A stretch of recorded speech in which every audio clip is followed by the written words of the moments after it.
지난 수요일부터 사순절이 시작되었습니다. 제2의 수요일이라고 불리우는 회개를 뜻하는 죄를 뒤집어 쓰고 시작하는 사순절의 첫날이 부활절 전까지 주일을 빼고 40일 동안 계속됩니다. 사순절은 성경에 나오는 절기는 아니죠. 6월절처럼. 그러나 교회가 시대가 계속되면서 교회 역사 가운데 만들어진 부활절을 준비하는 준비기간, 그게 사순절이다. 그렇게 볼 수 있습니다. 그러니까 사순절은 한마디로 말하면 부활절을 준비하는 기간이에요. 준비라는 단어가 사순절에 어떻게 보면 키워드가 되죠. 그 40일 동안 말씀을 평소보다 더 말씀을 깊이 보고 기도를 더 깊이 하고 또 금식도 때로는 하고 또 철야도 하고 신앙서적도 읽고 하는 그 기간을 우리가 사순절이라고 부릅니다. 부활을 준비하는 것이 사순절이다라고 우리가 정의하면 우리 인생도 사순절이라고 할 수 있습니다. 왜냐하면 우리도 부활의 날을 기다리고 사는 기간이 우리 인생이기 때문에 그렇습니다.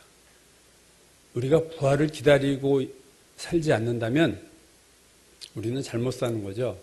그러니까 정상적인 그리스도인은 부활의 날을 소망하며 이 땅을 살아가는 것이 정상입니다. 그래서 우리 인생이 사순절이다. 우리도 부활의 소망을 가지고 살 때 우리가 이 땅에서 사순절을 보내고 있는 거죠. 그렇다면 우리가 이 부활의 날을 어떻게 준비하고 맞을 것이냐? 여러 가지로 말씀할 수 있겠지만 요즘 우리가 히브리서를 큐티하고 있기 때문에 오늘 히브리서 본문을 가지고 우리가 부활의 날을 어떻게 준비할 것인가를 살펴보려고 합니다. 오늘 본문은요, 앞부분은요, 12절, 13절인데 하나님의 말씀에 대한 내용이에요. 12절, 13절 다시 볼까요? 하나님의 말씀은 살아있고 활력이 있어 좌우의 날선 어떤 것보다도 예리하여 혼과 영과 및 관절과 골수를 찔러 쪼개기까지 하며 또 마음의 뜻과 생각과 뜻을 판단하나니 지으신 것이 하나도 그 앞에 나타나지 않음이 없고 우리의 결산을 받으시의 눈앞에 만물이 벌거벗은 것 같이 드러나느니라. 하나님 말씀에 대한 얘기가 앞에 나오고 그 다음은요, 대제사장에 대한 말씀이에요. 14절 15절. 그러므로 우리에게 큰 대제사장이 계시니 승천하시니 곧 하나님의 아들 예수시라. 우리가 믿는 도리를 굳게 잡을지어다. 우리에게 있는 대제사장은 우리의 연약함을 동정하지 못하시리가 아니요 모든 일에 우리와 똑같이 시험을 받으시니로되 죄는 없으시니라. 자, 전반부는 말씀의 검, 후반부는 대제사장 예수 그리스도. 근데 이 둘이 그러므로 연결되어 있어요. 그러므로 우리에게 큰 대제사장이 있으니. 자, 말씀의 검, 대제사장이 왜 그러므로 연결될까? 여러분이 성경을 보시면서 그런 생각을 한번 해볼 필요가 있죠. 그리고 마지막 절 16절은 이렇게 끝나요. 또 그러므로 우리는 긍휼하심을 받고 때를 따라 돕는 은혜를 얻기 위하여 은혜 보좌 앞에 담대히 나아갈 것이니라. 그러므로가 두 번 나오죠. 여러분, 그러므로 앞뒤 문장들을 연결시켜서 전체를 보시면 이 말씀의 의미가 단순하지만 파악이 될 수 있어요. 하나님 말씀의 검이 있어요. 그러므로 대제사장이 있어요. 이게 이해가 되세요? 그러므로 우리는 은혜 보좌 앞에 담대히 나가야 된다. 이게 오늘 본문의 내용이고 구조예요. 먼저 하나님의 말씀을 보면 앞부분 12절 13절이죠. 하나님의 히브리서가 말하는 하나님 말씀의 기능, 하나님의 말씀이 어떤 기능을 하느냐 할 때 그것은 검과 같다. 검과 같은 칼과 같은 기능을 한다. 여기서 말하는 검은 사람을 죽이는 검이라기보다는 수술용 칼이다. 이렇게 보는 것이 사실은 더 적합해요.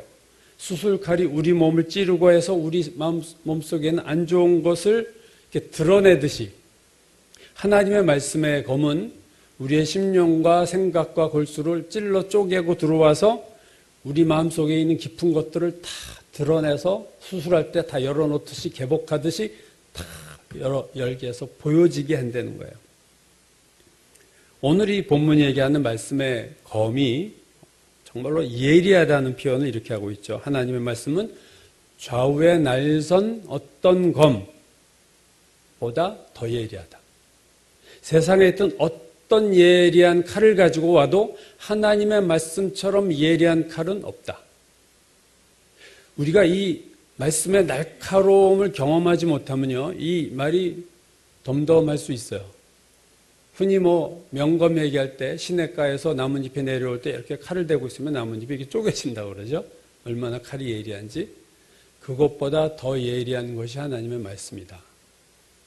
근데 말씀이 내 심령을 파고들은 적이 경험하지 못한 사람은요, 이 말이 이해가 안 되는 말이에요.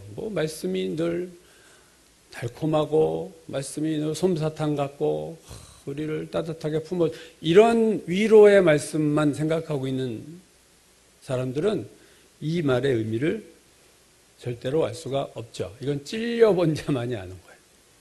말씀의 칼에 한번 제대로 찔려보면 이 말씀이 얼마나 내 속을 파고 들어오는지, 나를 다 드러내는지, 회개가 뭔지도 몰라요. 사실은 말씀의 칼에 찔림이 제대로 없으면 그냥 늘 그냥 입에 바른 마치 무슨 암송문 외우듯이 그런 회개 기도밖에 할 수가 없습니다.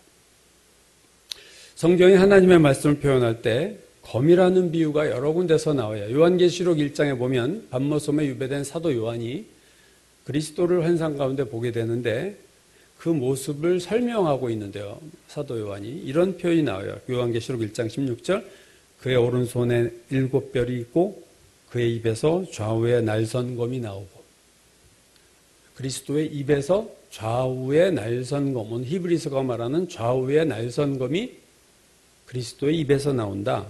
요한계시록 2장 버가모 교회에 대해서 얘기하다가 주님께서 이렇게 말씀해요. 그러므로 회개하라. 그렇지 아니하면 내가 속히 가서 내 입의 검으로 그들과 싸우리라. 내 입의 검으로 그들과 싸우겠다. 요한계시록 19장 백마를 탄 자 예수 그리스도죠. 그를 이렇게 설명합니다. 그의 입에서 예리한 검이 나오니 그것으로 만국을 치겠고, 그의 입에서 예리한 검이 나온다. 입에서 칼이 나온다는 게 얼마나 무서워. 그림만 상상해보 되게 무섭잖아요. 아니 그 온유하신 주님의 입에서 좌우에 날선 칼이 막 나와서 그걸로 막 만국을 치고 그 검으로 막 싸우고 그러시겠다는 거예요. 우리가 잘 아는 에베소서 6장의 전신갑주에 대한 비유에서 전신갑주는 완전 무장이라는 뜻이죠. 완전 무장한 무기 표현을 할 때 하나님의 말씀이 나오죠. 성령의 검, 곧 하나님의 말씀을 가지라. 유일한 공격 무기라고 그랬어요. 에베소서 6장에 나오는 전신갑주 중에서 다 수비용인데 유일한 공격용 무기가 하나님의 말씀이다. 그래서 이 말씀으로 세상을 이기는 거고 말씀으로 마귀를 물리치는 거예요. 그래서 말씀이 없는 자는 사실은 무기가 없는 거죠. 그래서 하나님의 말씀은 검이다. 칼이다.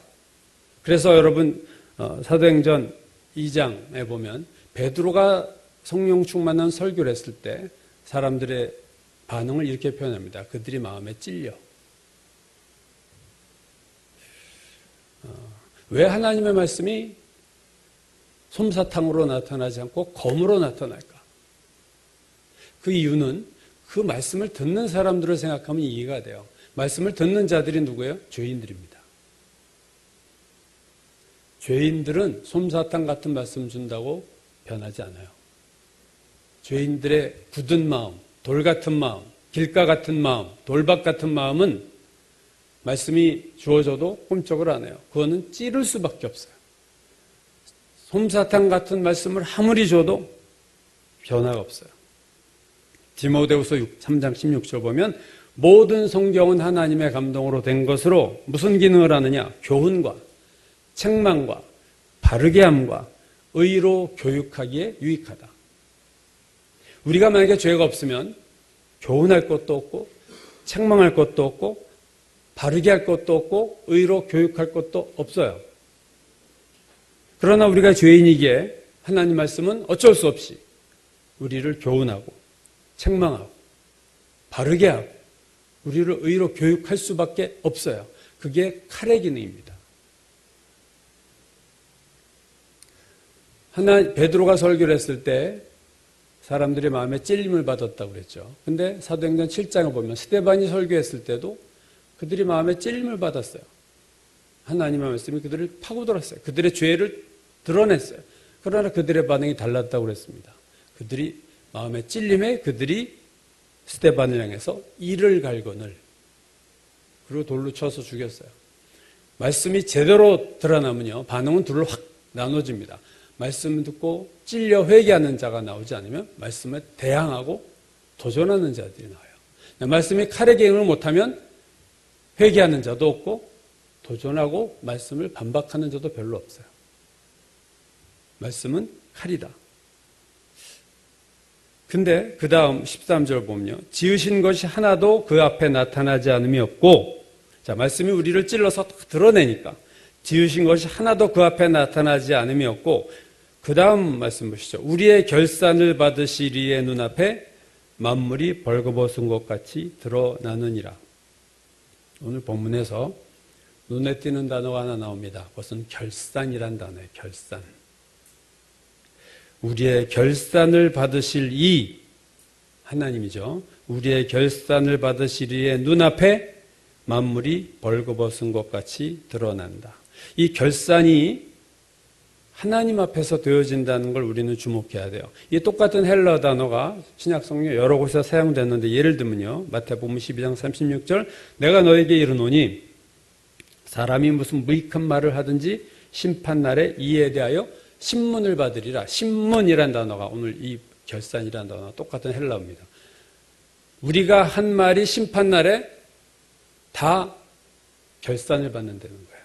여러분, 우리가 한 말들 한번 녹음을 해놓으면 어떤 말들일까요? 그걸 하나님 앞에서 다 이걸 신문을 받고 결산할 때가 온 거예요. 여러분, 우리가 이걸 알면 말을 함부로 못하는데 사실 이걸 의식하지 않고 우리가 살기 때문에 말을 막 하죠.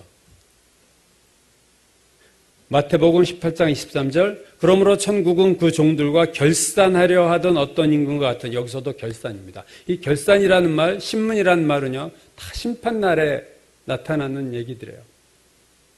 로마서 14장 12절이야. 내가 어찌하여 내 형제를 비판하느냐?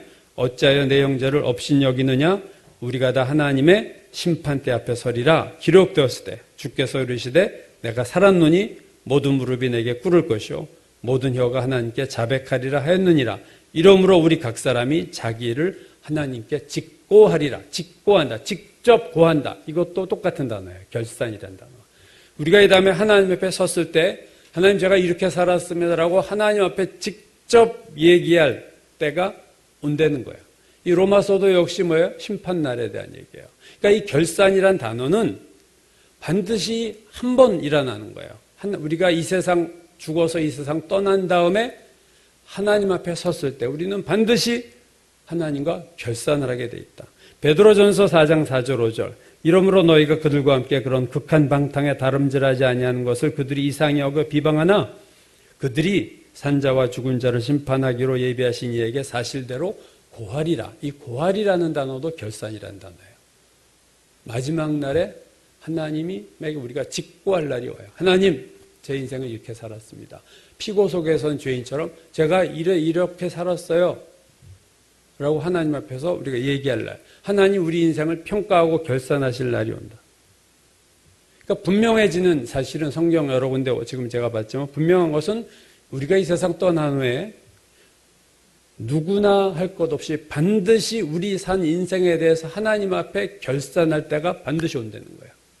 우린 이걸 정말로 잊으면 안 됩니다. 모든 인간은 하나님 앞에서 인생을 결산하게 되어 있어요.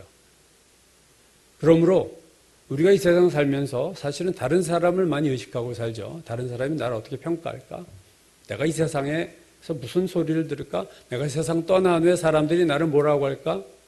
신경 쓸 거 사실은 별로 없는 거예요. 우리는 이 세상 살 동안 뭘 준비해야 돼요? 결산을 준비해야 돼요, 여러분. 하나님 앞에서 어떻게 결산할까를 생각하며 이 세상을 살아야 됩니다.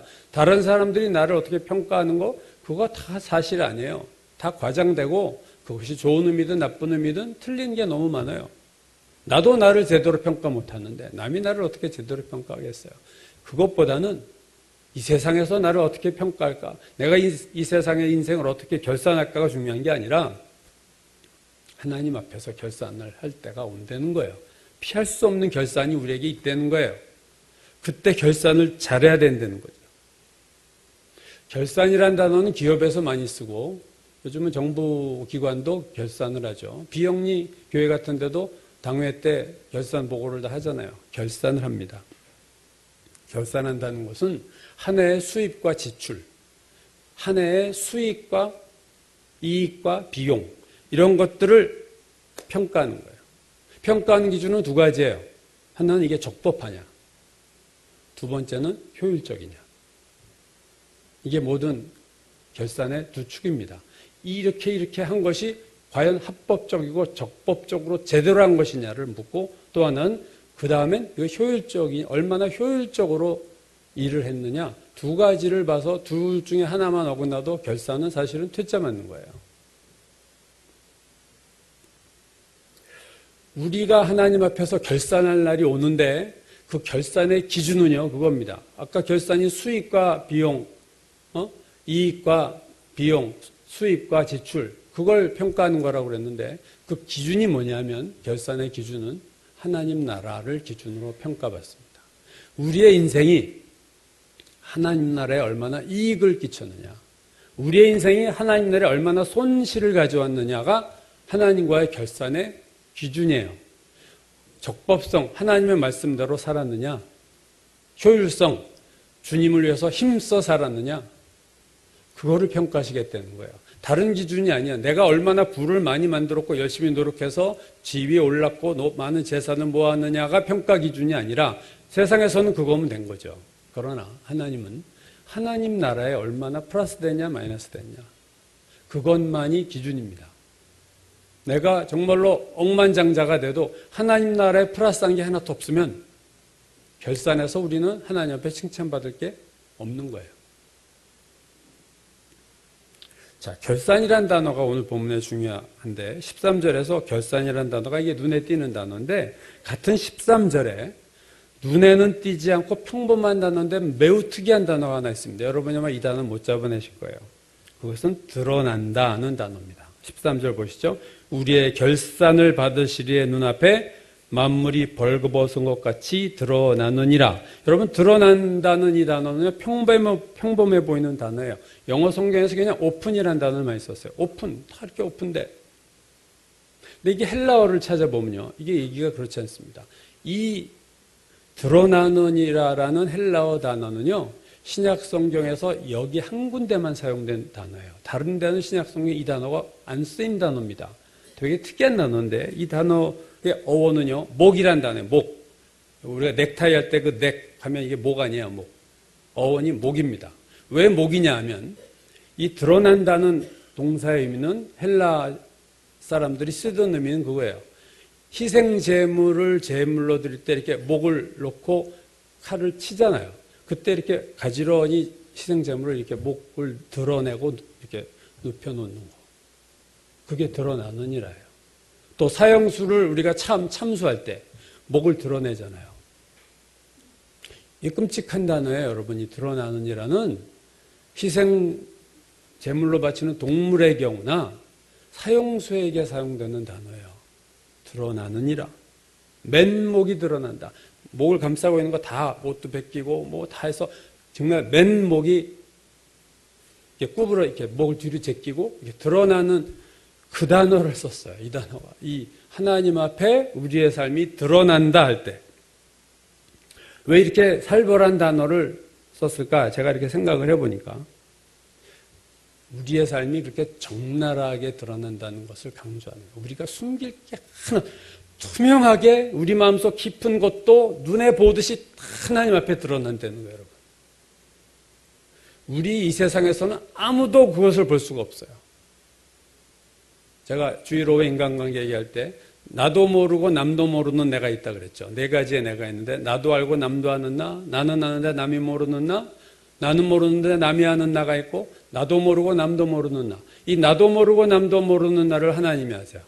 내 마음속 깊은 곳에 있는 나의 악한 동기, 죄들이 나도 모르는데 그날 사형수의 맨목이 드러나듯이 다 드러난다는 거예요. 사실 이거 되게 두려운 표현입니다. 이 단어가 드러나느니라 그냥 오픈 이렇게 쓸 얘기가 아닌데 달리 표현할 방법이 없는 단어 아니겠어요? 이 단어가 오늘날 없는 단어니까 동물 제사 드릴 때 이렇게 목을 잡고 거기서 치고 사형수의 목을 또 우리가 길로틴 얘기 프랑스에 많이 봤지만 그렇게 참수하는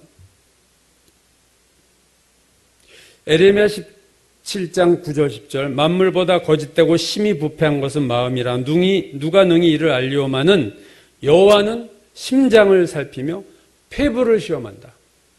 그래서 그것대로 보응한다. 이게 결산의 날을 얘기하는 겁니다.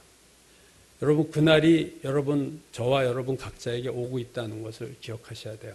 그날을 피할 수가 없다는 것을 기억하셔야 돼요. 나의 모든 것이 하나님 앞에 백일하에 드러나는 결산을 받을 날이 우리에게 다가오고 있다는 것을 생각하고 살아야 되는 거예요. 누구를 미워하고 욕하고 그럴 때가 아니에요. 그 얼마나 두려운 겁니까? 말씀의 좌우에 날선 예리한 검이 우리를 찔러 쪼개서 하나님 앞에 우리를 다 드러낼 텐데 이렇게 까뒤집어 놓을 텐데 그걸 우리가 감당할 수 있겠느냐. 윤동주 시인의 그 십자가라는 시가 있죠. 끝부분이 이렇게 됐어요. 괴로웠던 사나이 행복한 예수 그리스도에게처럼 십자가가 허락된다면 모가지를 들이우고 꽃처럼 피어나는 피를 어두워가는 하늘 밑에 조용히 흘리겠습니다. 모가지를 들이고 제가 모가지 때문에 이 시가 생각났어요. 오늘 이 단어가 목이거든요. 모가지를 들이우고 꽃처럼 피어나는 피를 어두워가는 하늘 밑에 조용히 흘리겠습니다. 이게 독립운동에 자기를 바치겠다는 아마 결단으로 보고 있지만 우리가 이 세상에서 내 목을 어디다 내놓을 수 있지만 여러분 하나님 앞에 목을 내놓는 거는요. 감당할 수가 없는 거예요. 우리가. 그걸 어떻게 감당하겠어요. 우리가 죄를 얼마나 짓고 살았는데 우리 마음속에 죄를 다 끄집어낸다면 그 독일의 블루마르트라는 목사가 축사를 해가지고 귀신을 쫓아낸 그 책 칼바르트 대신학자가 칭찬했던 그 블루마르트 목사가 한 여인에게서 귀신을 쫓아내는 2년 동안의 싸움한 작업을 한 책을 보면요. 귀신이 나갔는데 수백, 500, 600 귀신이 수도 없이 나가요. 한 인간 안에. 한 인간 안에 귀신이 예수님도 군대 귀신 얘기가 나죠. 성경에. 여러분 귀신이 하나만 들어갈 공간이 우리 마음속에 얼마나 죄가 많이 들어가 있을까. 그걸 끄집어내기 시작하면 몇 개가 나올까. 그걸 하나님 앞에서 다 오픈을 하면요. 그날은 재앙의 날입니다. 여러분. 그 죄 이젠 기회가 없잖아요. 우리가 하나님 앞에 서는 날은 다시 할게요, 주님. 다시가 없는 때 우리의 죄가 내가 생각지도 않은 죄들이 막 결산할 때 다 쏟아져 나온다면 우리가 뒷감당을 어떻게 하겠어요? 감당할 자신이 있는 사람은 아무도 없을 겁니다.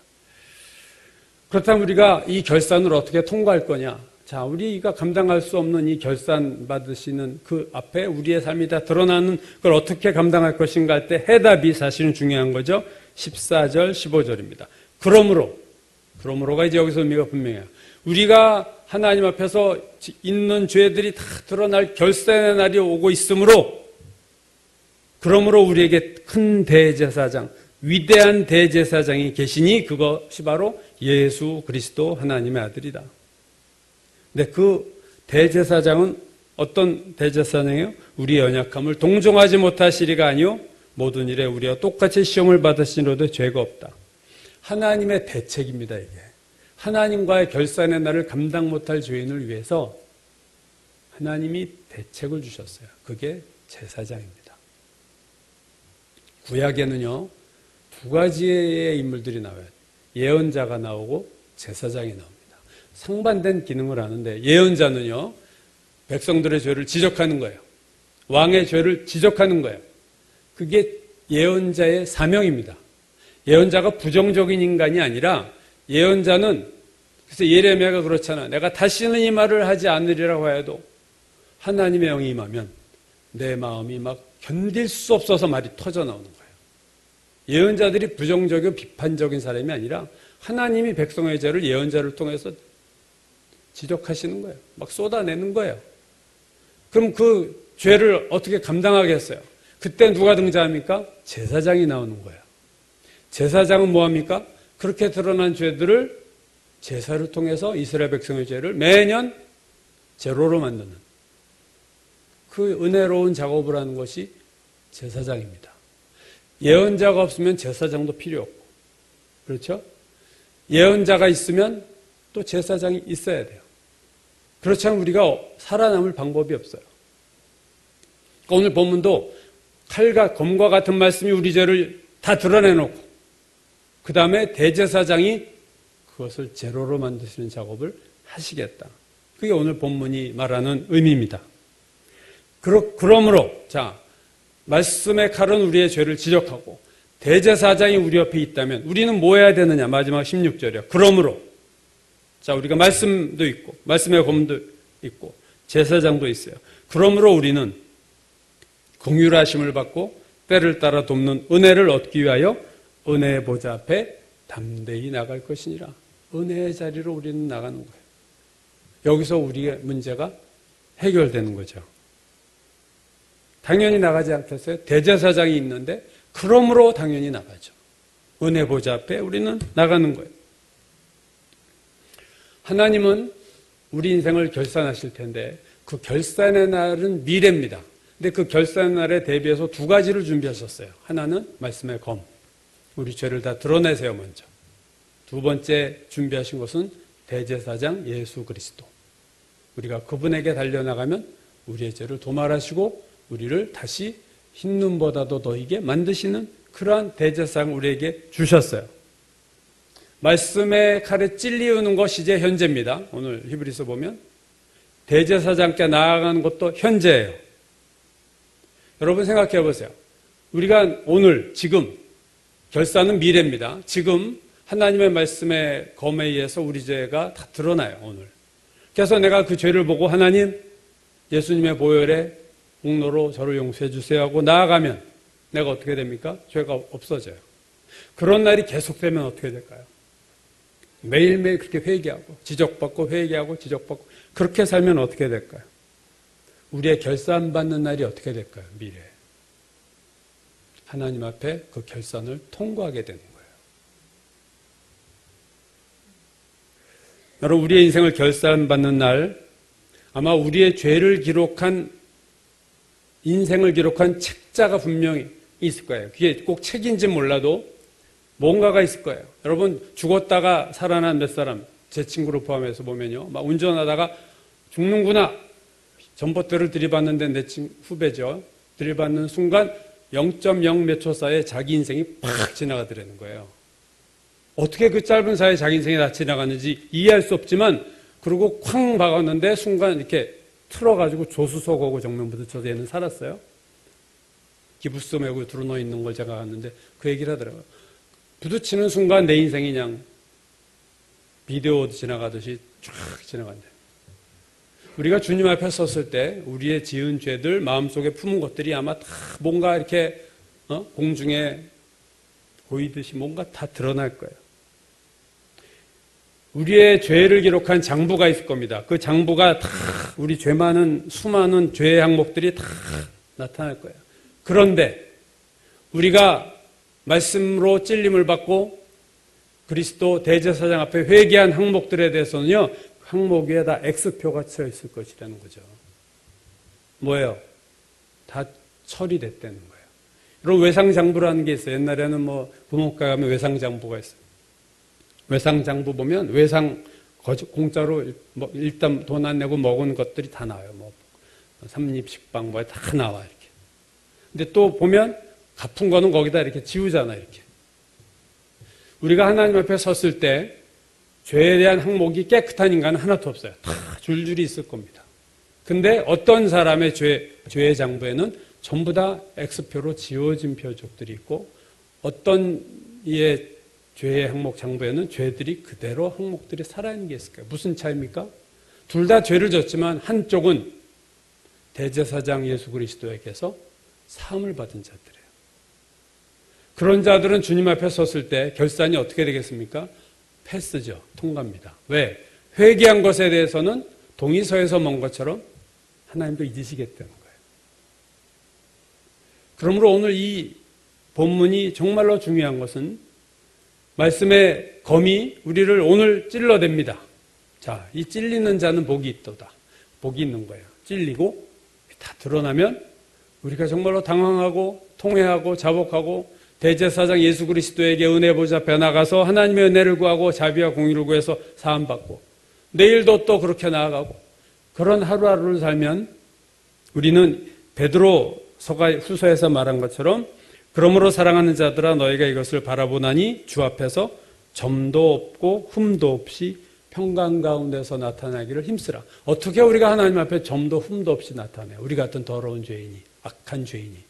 그것은 여러분 말씀의 검과 대제사장 예수 그리스도에 의해서 오늘 우리가 죄를 지우기 때문에 이게 가능할 수 있는 거예요. 그래서 점도 없이 흠도 없이 나타나기를 힘쓰라. 어떻게 힘쓰라고요? 말씀의 검에 찔리고 회개하고 내가 더 경건한 자가 되려고 애쓰고 노력하고 그렇게 살면 우리 같은 죄인들이 주님 앞에 섰을 때 내 죄의 장부가 엄청나게 두꺼운 죄의 장부를 발견하겠지만 모두 다 십자가 보혈로 지워진 장부를 발견하게 되면 주님과의 결산에 있어서 우리는 죄에 대한 지적 없이 점도 없이 흠도 없이 감사함으로 할렐루야 하면서 그 나라로 들어가게 되는 겁니다. 이제 사순절이 됐습니다. 사순절 기간 동안에 여러분 저는 기회라고 생각해요. 우리에게 사순절은. 이때 말씀을 제대로 좀 보세요. 그동안 큐티를 생명의 삶을 매일 새 책 사가지고 저쪽에 처박아뒀던 사람들은 이제 이렇게 보세요. 이렇게 매일매일 큐티 카톡에 올린 것만 쓱 읽고만은 그렇게 해가지고 신앙이 늘 리가 없으니까 내가 말씀을 뒤적뒤적 거려야 돼요. 그걸 하세요. 사순절에 하세요. 매일매일 큐티하는 사람은 더 깊이 기도하는 것, 새로운 영적인 시도를 하세요. 신앙서적을 좋은 책을 잡아서 하나 보면요. 여러분 인생이 바뀝니다. 위대한 부흥을 이끌어온 조나단 에드워드나 찰스 피니 같은 사람들 전부 다 어떤 경건한 신앙서적 하나 젊은 시절에 읽고 인생이 뒤바뀐 사람들이에요. 사순절은 기회입니다. 깊은 기도 그리고 하루에 언제 시간을 정해서 기도하고 세 끼 중에 한 끼를 안 먹어도 되고 그런 감식이라고 그러죠. 금식은 아니라 그런 감식을 하든가. 뭔가 내가 노력할 때 내가 하나님 앞에 더 깊이 나갈 수 있고 사순절 기간 동안 나의 죄들의 찔림을 받을 수 있어요. 그래서 내 죄들이 더 드러나는 기간이 될 수 있습니다. 내가 더 은혜로워지는 게 아니라 내 죄가 더 많이 걷잡을 수 없이 드러나는. 여러분 죄가 하나님이 드러나게 할 때는요. 죄가 떠올라서 회개하고 몇 발짝 하는데 또 떠오르고 또 회개하고 또 떠오르고 나중에는 감당할 수가 없어요. 그 죄를 내가 이런 악한 인간이었다냐고 이렇게 주저앉을 수밖에 없습니다. 여러분 성령께서 죄를 보여주실 때가 정말 은혜로운 때예요. 사순절에 그러한 좋은 기회입니다. 그래서 이 사순절을 그거 이러지 마시고 이때가 찬스다. 기회다. 이게 축복의 기간이다. 내가 말씀의 검에 찔려서 평소에 내가 알지 못했던 죄들이 하나님 다 드러나게 없어서 내가 그동안 보지 못했던 나의 죄가 생각나게 하여 주시고 나의 더 깊은 부분을 말씀의 검으로 찔러서 다 오픈시켜 주셔서 내가 대제사장 예수 그리스도에게 나아가 은혜 보좌 앞에 나가서 다 회개하는 우리의 삶이 되게 도와주옵소서. 우리 인생이 사순절이라고 그랬습니다. 부활의 날을 준비하는 기간이 우리 인생이에요.